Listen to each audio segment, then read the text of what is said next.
ಅಲ್ವೋ, ಮದ್ವೆ ಆಗೋ ನೀನ್ ತಾನೇ ಹುಡುಗಿನ ನೋಡ್ಬೇಕು. ನಾನ್ ನೋಡಿ ಏನೋ ಆಗ್ಬೇಕು. ಹುಡುಗಿನ ನೋಡೋಕೆ ಚೆನ್ನೈಗೆ ಹೋಗೋಣ ಅಂದ್ರೆ ಅದು ಇದು ಅಂತ ಕಾರಣ ಹೇಳಿ ನನ್ನನ್ನು ಯಾಮರ್ಸ್ಬಿಟ್ಟೆ. ಈಗ ಹುಡುಗಿನ ಇಲ್ಲಿ ಕರ್ಕೊಂಡ್ ಬರ್ತಾ ಇದಾರೆ.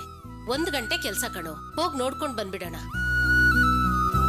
ಅಮ್ಮ, ಇವಾಗೆಲ್ಲ ಆಗೋದಿಲ್ಲ ಅಮ್ಮ, ಮುಂದಿನ ವಾರ ಬೇಕಾದ್ರೆ ಹೋಗಿ ನೋಡೋಣ.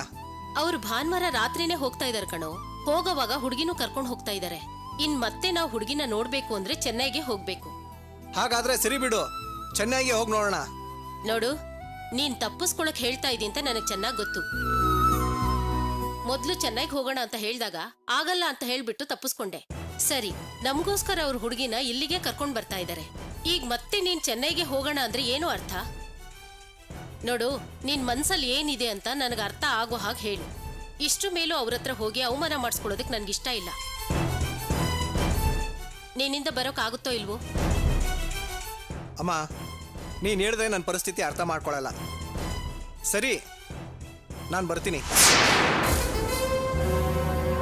ಕೊನೆಗಳಿಗೆ ಮನ್ಸು ಬದಲಾಯಿಸಲ್ಲ ತಾನೆ?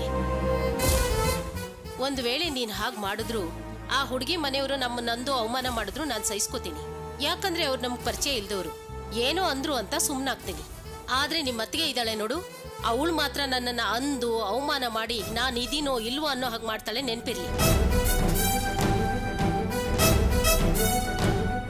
ಅಣ್ಣ, ಏನಣ್ಣ ನೀನು ಅಮ್ಮನ ಹತ್ರ ಹುಡುಗಿ ನೋಡಕ್ ಬರ್ತೀನಿ ಅಂತ ಹೇಳ್ಬಿಟ್ಟಿಯಲ್ಲ? ನಾನು ಬರಲ್ಲ ಅಂದ್ರೆ ಅಮ್ಮ ಮನೆ ಬಿಟ್ಟು ಹೋಗ್ತೀನಿ ಅಂತ ಹೊರಟ್ಬಿಡ್ತಾರೆ.